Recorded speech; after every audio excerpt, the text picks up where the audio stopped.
Saudara, puji Tuhan, saya baru tiba dari Israel.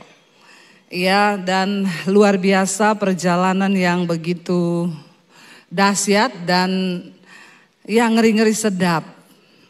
Karena ya saya itu terjebak dalam situasi, saudara.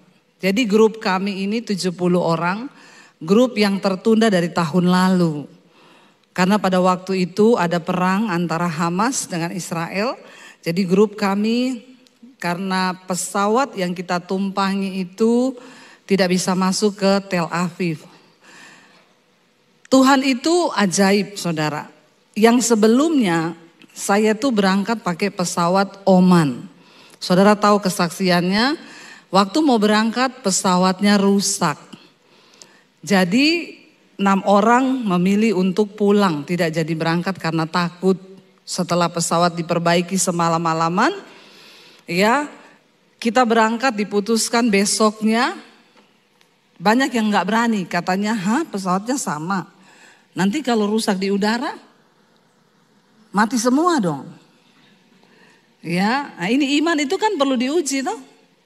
Orang Kristen banyak kalau ngomong beriman, amin. Mati adalah untung, amin. Giliran pesawat rusak berangkat takut. Waduh, kalau pesawatnya jatuh, saya bilang kan mati adalah untung toh. Ya tapi kalau gini ya namanya bagaimana ya Bu? Mundur 6 orang. Jadi saya bilang sama travelnya, kali ini cari pesawat yang aman. Pakai aja Emirates, nggak apa-apa harganya agak mahal, yang penting terjamin keamanannya. Lalu grup saya yang tahun lalu ini akhirnya dibentuklah pakai Emirates, saudara. Tiba-tiba perang Israel Hamas, kami tidak bisa berangkat karena Emirates itu embargo, dia tidak masuk Tel Aviv. Sementara tiket kami semua langsung ke Tel Aviv. Lalu di reschedule ya, karena sudah mulai aman, kemarin-kemarin sudah aman, kita dipindah karena embargo, terpaksa dialihkan, tetap pakai Emirates tapi masuknya lewat Jordan. Ya, masuk lewat aman. Sekalipun di aman, jangan merasa ya, di aman juga bisa tidak aman, saudara. Ya udah, saudara, saya pikir kita kan cari, manusia itu suka cari, ya saya cari aman pakai Emirates yang bagus. Tiba-tiba di reschedule, saudara. Sudah semangat mau berangkat, saya lihat pendeta-pendeta sudah pada berangkat. Aman Bu, aman. 2 hari sebelum kami berangkat, keluar berita Iran menyerang Israel dengan 200 rudal. 2 hari sebelum berangkat. Ya, saya takut, saya tanya sama travelnya, gimana nih kita reschedule? Enggak Bu, karena pesawatnya masuk lewat. Makanya jangan suka cari, Tuhan bikin tidak. Hati-hati orang Kristen yang suka-suka cari aman ya. Jadi dia bilang kalau kemarin tiket kita mungkin ke Tel Aviv tetap masih aman, kita bisa reschedule lagi. Tapi karena sudah dirubah ya lewat Jordan, ini Emirates ke Jordan tidak ada reschedule Bu. Jadi kita harus tetap berangkat. Saya bilang sama suami, waduh baru habis diserang loh ini. Ya. Lalu berita datang, tenang Bu, Israel tidak akan menyerang balik. Puji Tuhan, saya berdoa, Tuhan berangkat enggak. Karena semua peserta menaruh imannya kepada saya. Ya, beberapa orang saya tanyai mereka jawabnya gini, ya kita sih terserah Ibu Debbie. Enak ngomong begitu ya. Coba kalau saya putuskan tidak berangkat, tiketnya pada angus semua, hilang semua duitnya. Marah-marah nggak sama saya? Pasti ngomongnya itu pendeta tidak beriman. Memang pendeta itu selalu jadi sasaran. Jadi saya tuh berdoa, saya bilang sama suami, aduh dalam nama Yesus semoga ada reschedule, semoga ini pesawat ini tidak berangkat. Karena kita lewat Dubai lalu terus ke Jordan, dirubah nggak langsung Tel Aviv. Saudara, tiba-tiba dapat kabar sehari sebelum berangkat Dubai banjir. Saya seneng Haleluya, puji Tuhan. Pasti kita tidak jadi berangkat. Tuhan menjawab doaku. Saya tanya ke travelnya, dia bilang tetap on schedule bu. Nggak ada perubahan. Saya bilang itu di Dubai penumpang ketahan 15.000 loh. Kamu jamin kita ini berangkat begini-begini. Tapi kan sampai hari ini masih on schedule. Saya mau ngomong apa? Saya bergumul lagi saudara. Tuhan tolong Tuhan. Pertama saya takut rudal. Ya. Lalu saya bilang sama suami gini, Say, aku sudah minta tanda ini. Kalau sampai sebelum kita berangkat, ada berita Israel menyerang Iran, saat itu juga saya batalkan, walaupun sudah di pintu pesawat. Ini tanda yang saya minta sama Tuhan. Suami saya, ya jangan gitu loh, 70 peserta nanti, aku gak peduli. Ya pokoknya itu saya minta. Kita sampai di bandara, saudara kumpul semua, senang ketemu. Saya bilang siap tanggung semua risiko ya. Ini yang mau berangkat siap mati, yang penting ada Bu Dewi. Haleluya saudara ya, memang kita harus menjadi tameng ya Pak Yusuf ya. Ya sudah, ayo naiklah kita di pesawat. Aman semuanya, tidak ada berita apa-apa, berangkat. Sampai di pesawat saya hidupin wifi saudara. Teman saya kirim, Bu, barusan Israel menyerang Iran. Saya bilang, Tuhan, kenapa begini Tuhan? Aku kan minta tanda toh, supaya ya Tuhan kasih tanda kalau memang Israel mau menyerang. Karena ini pasti memanas lagi. Lalu teman saya kirim lagi berita. Beberapa pesawat Emirates putar balik. Karena serangan Israel ke Iran, yang tujuan ke Teheran itu semua putar balik. Saya bilang, oh Bapak lagi di udara, kan saya tidak bisa turun. Tapi saya tuh sampai bertanya begini, Tuhan ini maksudnya apa toh? Ya, cuma satu yang Tuhan bilang sama saya yang saya dapat, makanya jangan suka cari. Sampai di Dubai, saya berdoa nih saudara, karena saya dengar semua penumpang itu terlantar. Kami harus bermalam semalam di Dubai karena banjir. Saya baru kali itu lihat bandara Dubai, orang tidur bergelimpangan di bandara. Ya, bukan cuma orang Indonesia, semua orang bule semua udah tidur di bandara. Saya baca berita 15.000 penumpang stuck di Dubai. Lalu setelah kami dapat, kita antri panjang ini semua saudara berdiri. Yang satu pesawat sama kami grup dari Indonesia. Mereka mau ke Loders itu, mereka cuma 5 orang yang dapat boarding pass untuk terbang besok. Sisanya 17 orang, maaf tidak ada penerbangan. Kalian harus nginap di Dubai 6 hari. Hah? Terus kita ngapain di Dubai? Terus travel kita yang sudah diatur semua di sana, enggak bisa, tidak ada penerbangan.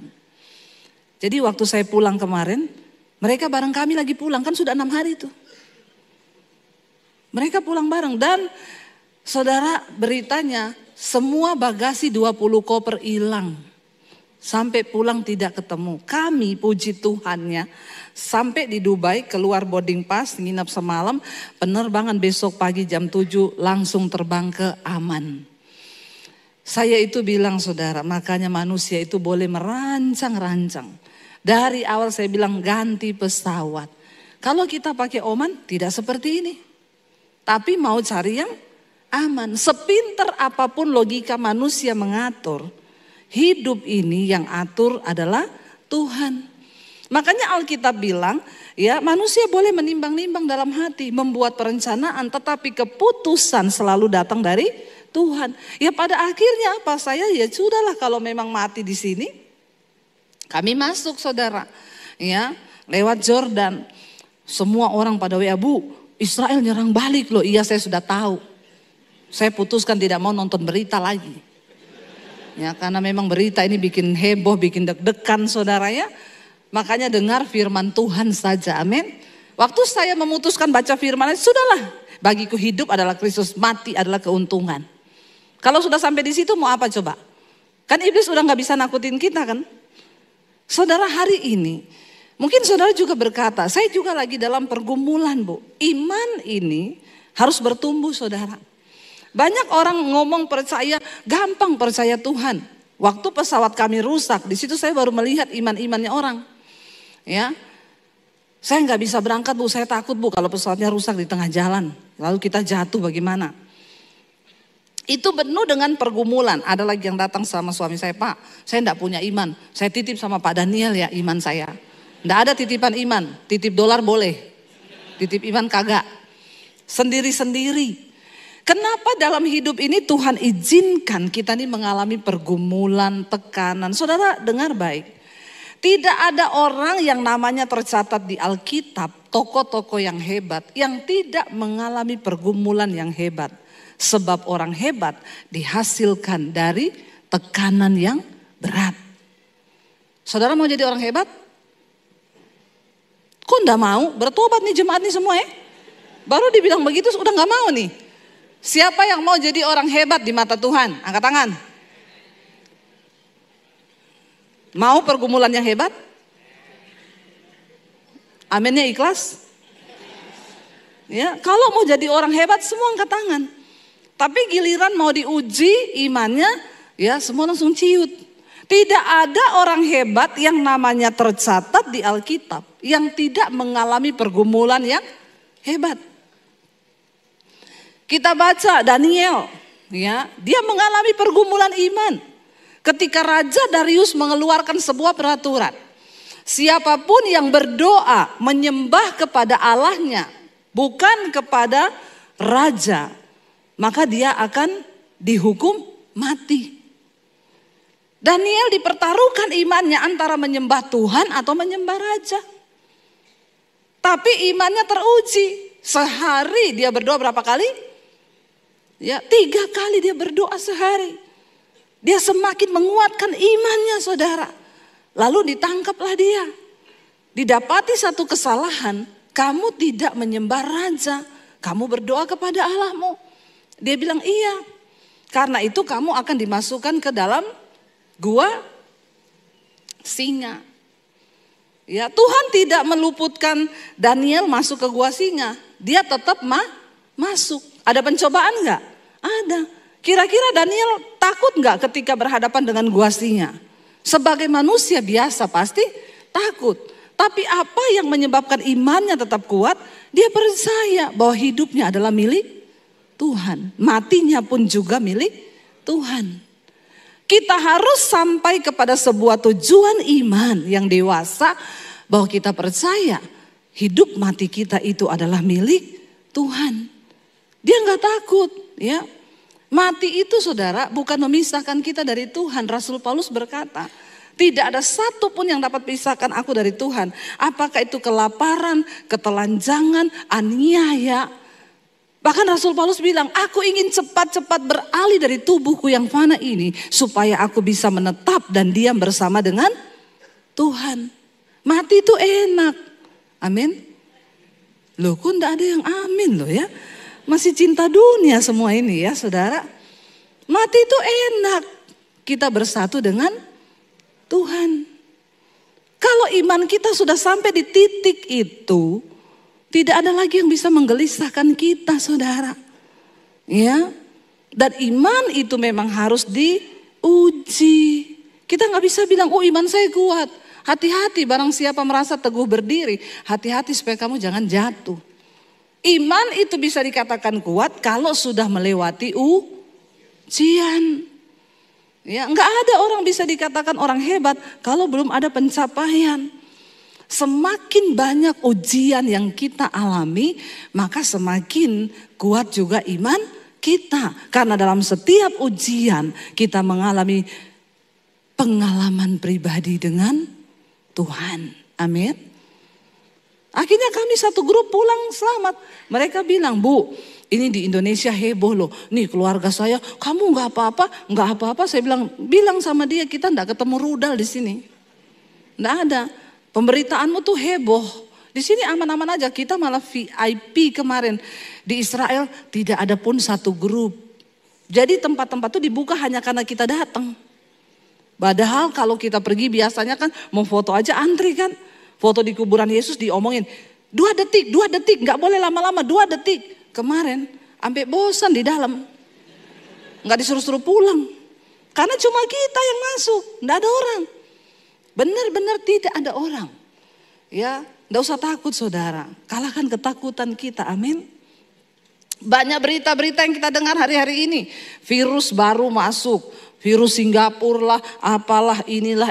Percaya aja, hidup Kristus, mati itu untung. Saya sangat percaya kalau tugas saya belum selesai, saya nggak bakal mati. Tapi kalau tugas saya sudah selesai, ya mau gimana pun juga, ya mau stem cell, mau apa-apa tetap mati. Saya salut ada teman saya saudara, dia cerita, Bu kita tuh pergi ke Rusia. Sampai di sana kita diketemuin dokter hebat. Itu dokternya tentara-tentara Rusia Bu. Itu di sana yang sangat terkenalnya itu adalah stem cell-nya di sana. Jadi stem cell itu stem cell kita dibaharui semuanya. Lalu ketika sudah ketemu dokter itu, ya mereka ditanyakan berapa nih yang mau stem cell. Semua mau karena ini dokter hebat yang menangani untuk prajurit-prajuritnya Rusia. Lalu teman saya ini ditanya, mau nggak? Dia bilang buat apa? Kamu itu kan mau begitu biar kamu pikir tambah sehat, tambah umur panjang toh. Mati hidupmu tuh di tangan Tuhan. Biar kamu mau stem cell berapa ratus juta. Kalau udah waktunya mati ya. Amin. Amin saudara. Jangan terlalu bangga kalau kita ini rutin check up, rutin ini minum itu, minum ini, minum itu. Jangan bangga. Ya. Boleh olahraga, boleh harus ya. Diet perlu supaya kita ini ya hidup enggak sakit-sakitan. Kita mau kan hidup sehat toh. Ya, masa pelayanan asam urat. Kan enggak enak juga ya. Ya kita mau hidup sehat. Boleh. Tapi maaf, semua kegiatan-kegiatan yang kelihatan menyehatkan itu tidak menambah panjang umur. Sebab umur itu di tangan. Ingat ya, jangan sampai kita melenceng dari iman loh. Ya, banyak orang berusaha untuk semakin ini semakin itu, dia pikir supaya umur panjang. Enggak saudara. Ya supaya kita sehat di dunia ini. Tapi umur itu tetap di tangan Tuhan. Kita harus diuji imannya. Enggak ada orang itu hebat ya yang tidak diuji imannya itu enggak ada. Ya, kenapa saya bisa seperti hari ini? Saya mengalami ujian, terpaan semua. Coba saudara hitung, apa yang belum diuji dari bagian hidupmu? Ada yang lulus dari ujian kepahitan. Sudah disakiti, difitnah, enggak pahit-pahit, dia tetap manis. Nah itu lulus. Amin. Jangan enggak lulus loh dalam ujian kepahitan. Ini hanya ujian, yang seujung kuku, enggak ada apa-apanya. Dibandingkan dengan gua singa, dibandingkan dengan pedang yang dihadapi Rasul Paulus, dibandingkan dengan orang-orang yang menderita di Alkitab, enggak ada saudara. Ditulis begini, maka ya kepahitanlah Daud. Enggak ada. Jadi kepahitan itu sebenarnya enggak masuk hitungan. Tapi orang Kristen zaman now, ujian kepahitan aja tidak bisa lulus. Pahit sama mertua, pahit sama ya menantu, pahit sama ipar, pahit sama kakak, pahit sama tetangga, pahit sama supir angkot. Bayangkan saudara, supir angkot aja dipahit, ini orang sakit jiwa. Ya, kalau dalam ujian kepahitan aja kita nggak lulus, saya pastikan imanmu itu benar-benar nggak tumbuh, nggak mungkin tumbuh. Engkau cuma jadi Kristen yang tiap minggu ke gereja, tapi pulang nggak mengalami apa-apa. Jangan tidak mengalami Tuhan loh saudara dalam hidup ini. Jangan imanmu gak bertumbuh loh. Tuhan udah mau datang nih, tanda-tanda telah nyata nih. Ya, mari kita mulai cek iman kita. Iman saya ini tumbuh apa kagak? Ya, kalau dalam hal kepahitan aja kita gak lulus, maaf ya, dalam hal yang lain-lain apalagi kita gak bakal lulus. Coba saudara uji, saya lulus gak dalam hal keuangan? Dalam hal keuangan pun akan diuji. Ya, bagaimana saudara beriman kepada Tuhan dalam hal khawatir, ya, dalam hal apapun kita nih harus diuji. Tidak mungkin tidak diuji saudara. Coba kita baca bersama, kenapa sih kita ini diuji saudara? Ya, mari buka bersama 1 Petrus pasal yang keempat. 1 Petrus pasal 4 ayat 12 sampai ayat yang ke-19. Mari kita baca bersama. Nanti sore saya akan sampaikan apa hubungannya ujian iman dengan akhir zaman. Saudara datang kembali. Kalau saudara ada waktu tapi harusnya ada ya. Jangan sia-siakan saudara ya. 1 Petrus 4 ayat 12 berkata, kita baca, saya baca ayat 12 saudara selanjutnya. Saudara-saudara yang kekasih, dikatakan di sana, janganlah kamu heran akan nyala api siksaan yang datang kepadamu sebagai ujian. Seolah-olah ada sesuatu yang luar biasa terjadi atas kamu. Baca, sebaliknya bersukacitalah sesuai dengan bagian yang kamu dapat dalam penderitaan Kristus, supaya kamu juga boleh bergembira dan bersukacita pada waktu Ia menyatakan kemuliaannya. Berbahagialah kamu jika kamu dinista karena nama Kristus, sebab roh kemuliaan yaitu roh Allah ada padamu. Berikutnya, janganlah ada di antara kamu yang harus menderita sebagai pembunuh atau pencuri atau penjahat atau pengacau. Tetapi jika ia menderita sebagai orang Kristen, maka janganlah ia malu, melainkan hendaklah ia memuliakan Allah dalam nama Kristus itu. Lanjut, karena sekarang telah tiba saatnya penghakiman dimulai, dan pada rumah Allah sendiri yang harus pertama-tama dihakimi. Dan jika penghakiman itu dimulai pada kita, bagaimanakah kesudahannya dengan mereka yang tidak percaya pada janji Allah? Dan jika orang benar hampir-hampir tidak diselamatkan, apakah yang akan terjadi dengan orang fasik dan orang berdosa? Karena itu, baiklah juga mereka yang harus menderita karena kehendak Allah, menyerahkan jiwanya dengan selalu berbuat baik kepada Pencipta yang setia. Saudara, banyak orang datang dan berkata, Bu, saya mengalami pergumulan yang begitu hebat. Saudara-saudara yang kekasih, janganlah kamu heran akan nyala api siksaan yang datang kepadamu sebagai ujian. Seolah-olah ada sesuatu yang luar biasa terjadi atas kamu. Siapa di sini yang mengalami pergumulan yang rasanya luar biasa? Ada yang boleh angkat tangan? Kalau nggak ada, saya doakan supaya luar biasa Tuhan. Ya. Memang saudara, semua diuji kata Alkitab. Bukan cuma kamu, tapi seluruh umat yang ada di bawah langit ini mengalami ujian yang sama. Seolah-olah ada sesuatu yang luar biasa terjadi atas kamu. Sebaliknya dikatakan, bersukacitalah sesuai dengan bagian yang kamu dapat dalam penderitaan Kristus, supaya kamu juga boleh bergembira dan bersukacita pada waktu Ia menyatakan kemuliaannya. Kita semua harus mengambil bagian di dalam penderitaan Kristus. Ya, wajib semua harus mengambil bagian. Itu baru kita bisa dikatakan menjadi serupa dengan Kristus. Orang Kristen sekarang enggak. Aku mau menjadi serupa dengan Kristus dalam kemuliaannya. Jangan lupa, yang paling identik dengan hidup Kristus di dunia ini adalah menderita. Kami kemarin berkunjung ke rumah Imam Kayafas di mana Yesus ditahan di sana. Kalau lihat saudara, itu rumah di bawah itu ada satu penjara di dalam gua batu begitu. Orang yang diturunin ke dalam penjara itu tidak dimasukin dengan enak, diturunin pakai tali, ada lubang kecil di loteng. Dan orang yang dihukum itu tangannya diikat, badannya diikat, dia diturunin dari lubang kecil yang ukurannya hanya seukur badan. Dia diturunin pakai tali di situ saudara. Lalu kalau mau disiksa, dia diangkat lagi dari bawah tuh diikat pakai tali, lalu dia diangkat lagi ke atas. Ya, saya itu di situ menangis membayangkan bagaimana penderitaan Kristus loh waktu itu. Secara badani hancur semuanya saudara. Kita harus melihat penderitaan Kristus. Ketika kita menderita, ayo lihat kepada Kristus. Saya ketemu satu orang, dia mengalami cancer.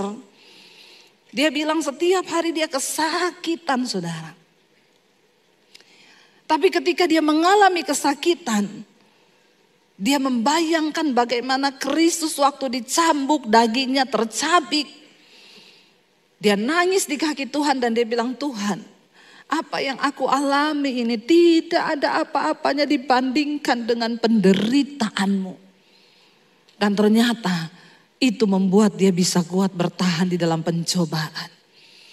Saya baca berita satu wanita muda umur 28 tahun kalau nggak salah di Belanda. Ini minta disuntik mati. Karena dia mengalami tekanan jiwa yang begitu berat.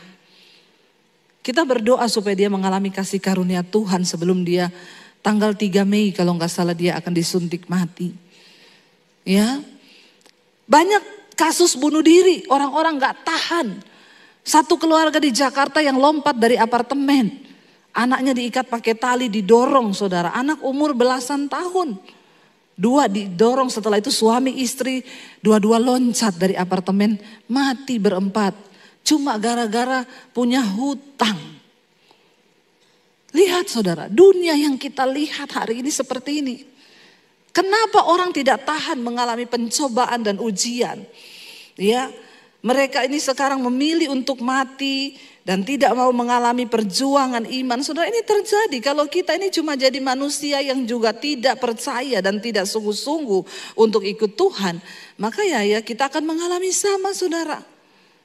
Tapi iman itu harus bertumbuh. Ya, saya pengen kita buka Matius 13 ayat 5 dan ayat yang ke-6.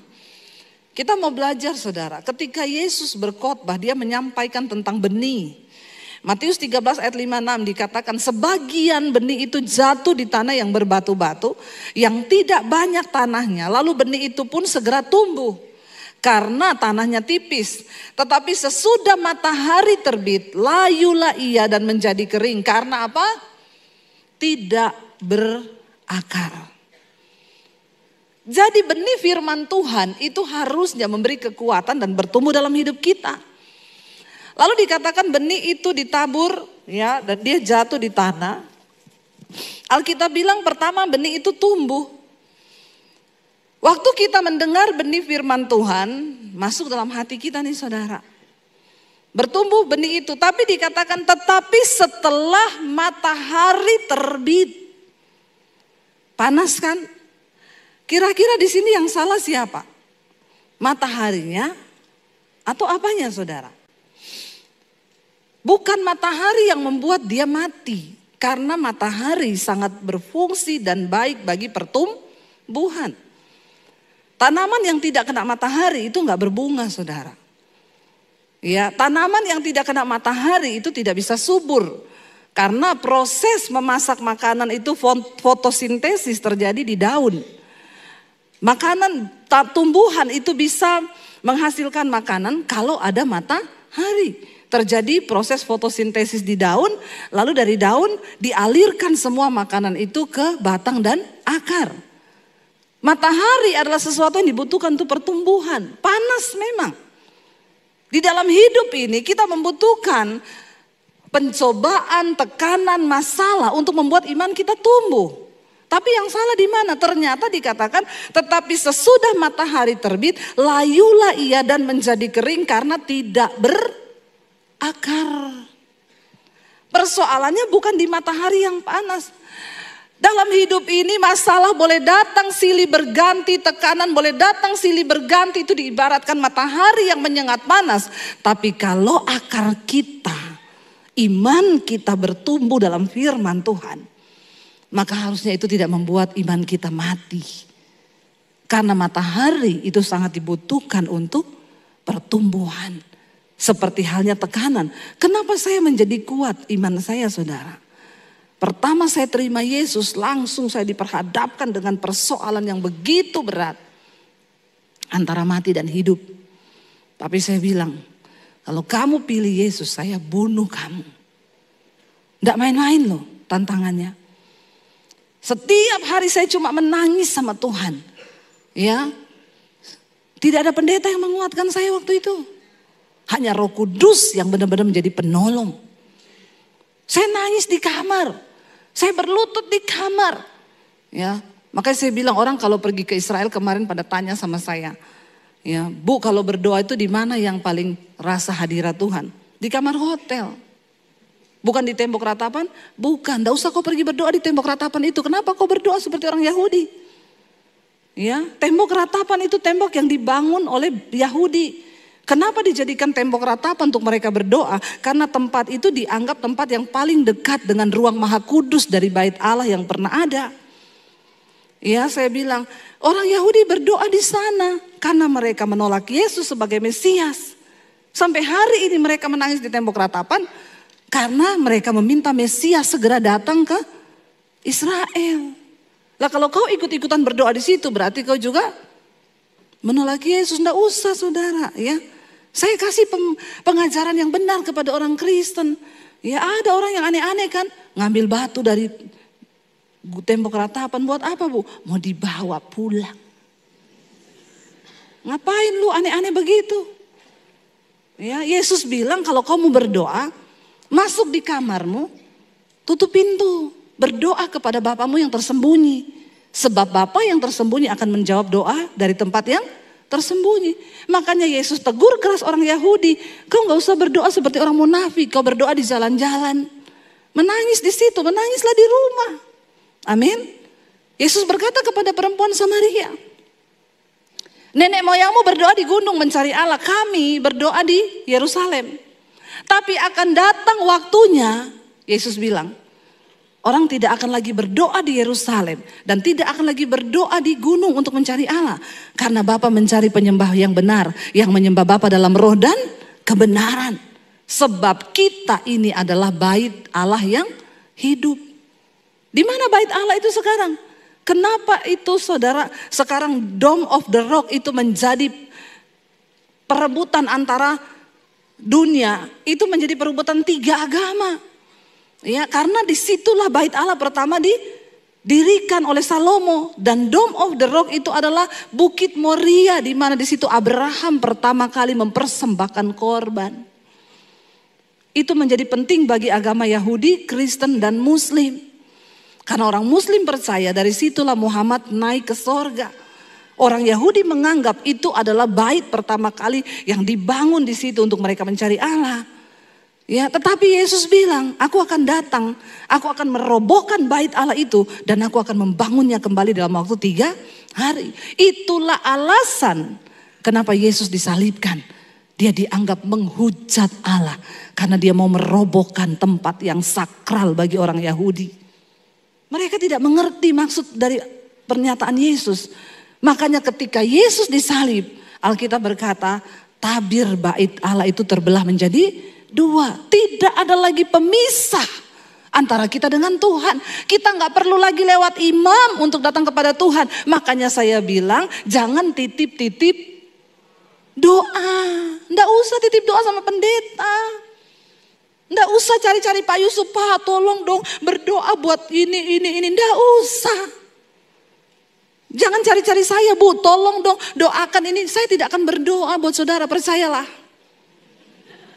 Nggak ada, saya tidak akan berdoa. Ya, saudara punya hak istimewa untuk datang sendiri kepada Tuhan. Sebab hubunganmu dengan Tuhan tidak bisa diwakili oleh siapapun. Amin. Apalagi suruh-suruh, Bu, suamiku Bu doakan, pret. Saya nggak akan berdoa buat suamimu. Saya tidak cinta sama suamimu.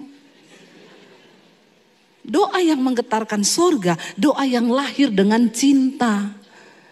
Bagaimana mungkin saya bisa berdoa dengan cinta buat suamimu?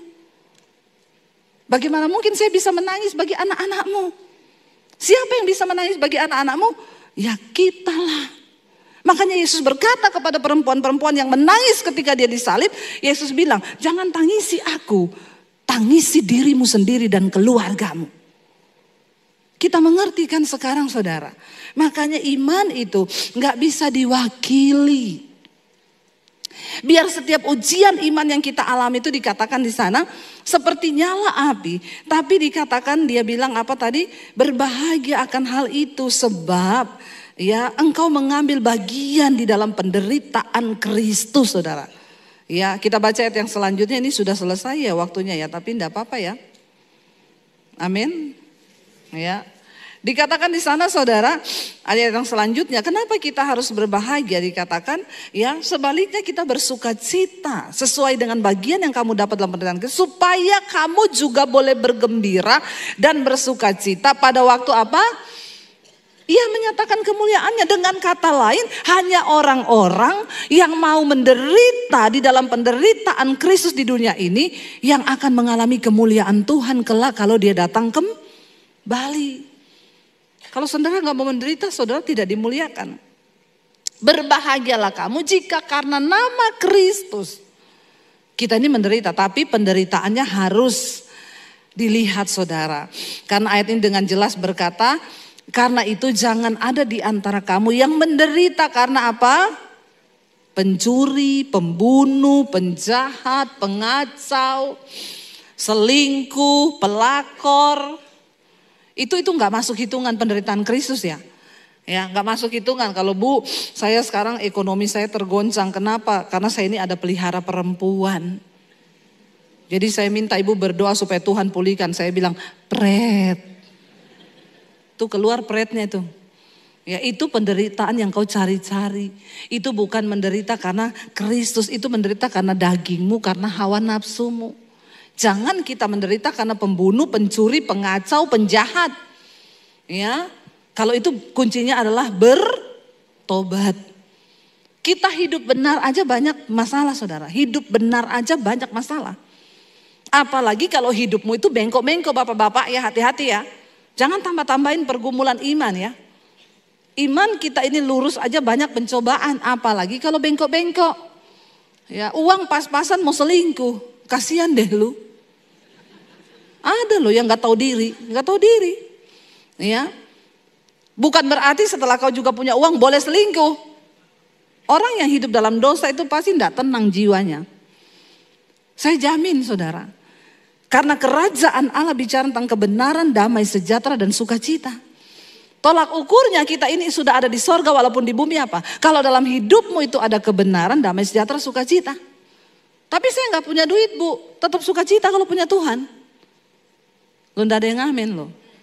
Kayaknya meragukan ya. Ya, saya bisa berkata begini karena saya mengalami. Saya mengalami bagaimana ujian iman kami lewati dalam rumah tangga, tidak punya duit. Makanya kemarin saya cerita saudara, karena ada teman pendeta yang saya ajak dari Solo ke Israel, dia saksi hidup penderitaan kami pelayanan. Waktu dia cerita teman-temannya, peserta yang lain tanya, Bu, waktu ibu menderita begitu tuh enggak kepikiran tinggalin Yesus, enggak kepikiran tinggalin pelayanan. Saya bilang jangankan tinggalkan Yesus, tinggalkan pelayanan aja tidak ada dalam benak saya. Sekalipun aku menderita, aku akan tetap ikut Tuhan. Loh tapi ibu gak dapat upah loh, miskin kayak begini. Satu keluarga kita berlima, anak 3 naik motor 1 berlima. Saya bilang orang yang melayani Tuhan sungguh-sungguh upahmu itu diperhitungkan Tuhan. Jangan engkau hitung upah itu dari uang. Kenapa saudara? Kita sehat itu sudah upah loh, bonus dari Tuhan, benar nggak? Biar saudara punya penghasilan 1M. Kalau kau sakit, lalu kau masuk rumah sakit, biayanya 2M, habis nggak tuh duit? Makanya seringkali manusia itu picik otaknya. Mikirnya cuma, kok saya gajinya gini-gini terus ya? Nggak naik-naik ya pelayanan saya itu aku gini-gini terus. Loh kamu sehat, itu udah berkat Tuhan. Ya, biar orang punya uang banyak, kalau uang habis untuk berobat buat apa? Ya kita tuh kadang lupa. Dalam sebulan itu anak kita sehat, gak ada yang sakit. Itu kan bukti berkat Tuhan. Coba kalau ada salah satu anakmu yang sakit, kau harus keluarin uang ratusan juta. Makanya hari ini bersyukur. Jangan picik pikiran kita. Seringkali kita lupa bahwa berkat Tuhan itu gak bisa dihitung dari uang saja. Punya keluarga yang harmonis itu berkat Tuhan. Ya. Punya keluarga yang mengucap syukur itu berkat Tuhan. Anak-anak gak sakit, anak-anak gak narkoba, itu berkat Tuhan saudara. Jangan pernah berhenti untuk bersyukur. Ya, jangan menderita karena engkau korupsi, engkau nyolong, ya karena merasa tidak cukup akhirnya uang orang lain dipakai, uang negara dipakai. Ya kayak begini-begini nih saudara. Engkau menderita karena engkau pembunuh, pencuri. Ya kalau yang ini bertobat saudara. Kenapa kita harus menderita saudara? Karena sekarang dikatakan penghakiman sudah dimulai. Dan pada anak-anak Tuhan sendiri yang harus pertama-tama dihakimi. Bayangkan saudara, kalau penghakiman itu dimulai pada kita dan kita merasa begitu berat. Dan kalau orang benar kata firman ini hampir-hampir tidak diselamatkan. Bagaimanakah kesudahannya dengan mereka yang tidak percaya dan tidak sungguh-sungguh di dalam iman. Kenapa kita harus mengalami ujian iman? Karena sekarang penghakiman sedang dimulai. Kalau dengar berita-berita hari-hari ini saudara, kita berdoa supaya ini tidak memicu perang dunia. Karena sekutu-sekutu ini sudah berada di barisannya masing-masing. Saya kemarin hanya takut itu kalau Israel itu balas serang Iran. Di belakang Iran sudah ada Rusia ini yang sudah mengirim juga rudal-rudalnya. Saudara, kalau sampai perang nuklir terjadi, saudara sudah melihat perumpamaan itu yang dibuat orang. Kalau semua nuklir keluar, maka dunia ini akan gelap. Karena matahari tertutup oleh serpihan-serpihan dari nuklir itu. Zat kimia yang berbahaya. Ketika nuklir meledak saudara, ya maka lapisan ozon itu bocor. Apa yang akan terjadi dengan dunia? Kita sekarang dengar berita-berita, saya dengar badai matahari yang akan menimpa bumi. Ya, beberapa ahli memperkirakan itu akhir tahun ini, tapi NASA bilang itu tahun depan. Kalau badai matahari itu benar-benar terjadi, dia melepaskan molekul yang setara dengan berapa ribu kekuatan nuklir yang akan meledak pertama semua satelit di luar angkasa. Kalau satelit di luar angkasa meledak, data perbankan hilang. Saldomu itu ndak ada lagi di situ. Yang nggak punya duit bilang begini, aman. Karena saldo saya selalu minta maaf bu. Maaf saldo Anda kurang, tidak mencukupi. Jangan seneng kau. Waktu satelit semua meledak. Maka HP-mu itu buango. Internet ndak ada. Bisa manusia hidup tanpa internet? Berarti juga listrik padam. Semuanya sistem mati di dunia ini. Lalu pabrik semua mati. Dan itu adalah kehidupan berhenti. Saya itu mencoba membayangkan kalau saya baca di surat Petrus dikatakan bahwa bumi ini akan hancur dalam nyala api yang begitu hebat. Dan unsur-unsur dunia akan lenyap dalam nyalanya. Saya pikir mungkin yang akan jadi neraka itu matahari yang meledak. Kalau kita lihat, saudara yang pernah lihat, matahari itu kan gede banget kan. Bumi itu kan cuma secuil toh. Bumi ini berputar mengelilingi matahari kan. Saya lihat kalau matahari itu meledak saudara, memang benar. Makanya percuma, beberapa ahli kemarin kan berkata, mereka melihat di Mars itu ada kehidupan. Makanya dibuka pendaftaran kan, di bawah umur 40 tahun yang mau pindah ke Mars. Ya, boleh mendaftar, tapi cuma disediakan tiket pergi. Iya, benar-benar ini enggak bisa pulang. Mereka akan mencoba mengirim orang ke sana karena dikatakan bumi ini akan segera lenyap. Mereka mau mencari satu kehidupan di sana. Ya. Mereka mau mencoba di sana ada kehidupan apa, bisa enggak orang hidup? Karena mereka bilang kalau bumi ini lenyap kan lumayan di Mars ada kehidupan. Saudara yang mau silakan mendaftar. Mumpung Agung Podomoro belum buka di sana. Masih murah kapling tanah, ambil sendiri. Ukur sendiri. Ya, tapi saya jadi berpikir, lah kalau bumi hancur orang pindah ke Mars. Doa Bapa kami berubah, datanglah kehendak-Mu di Mars seperti di sorga. Itu tidak masuk akal. Masa ada doa Bapa kami di Mars seperti di sorga? Kan adanya di bumi, berarti yang ada kehidupan tuh hanya di. Tapi kan manusia ini pinter mencari segala sesuatu. Bahkan saya mendengar ya sudah disediakan bunker di bawah tanah loh.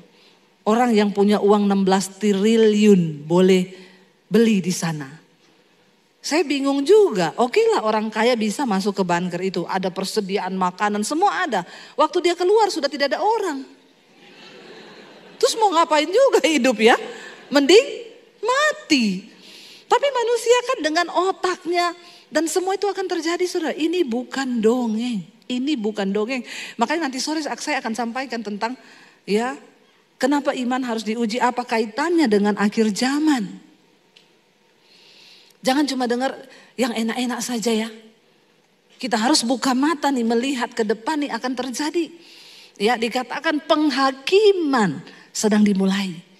Kalau penghakiman di dunia ini kita tidak lulus.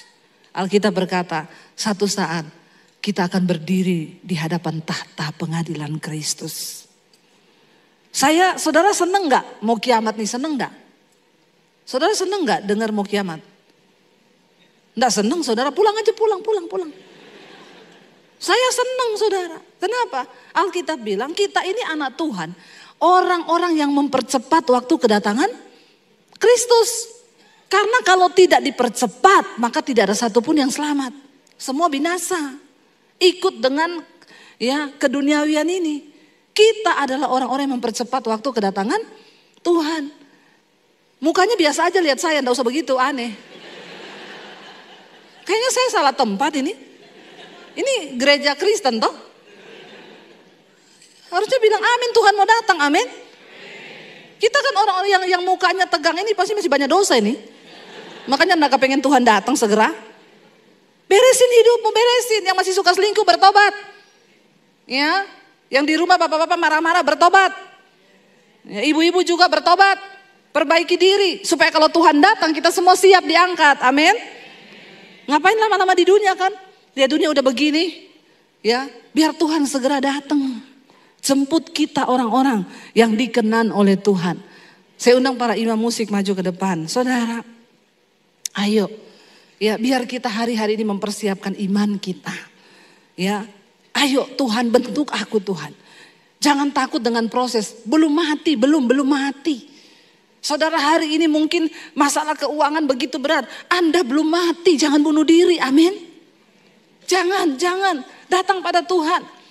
Biar kita mau bilang di setiap musim hidup kami ini Tuhan. Kami mau tetap percaya kepada Tuhan.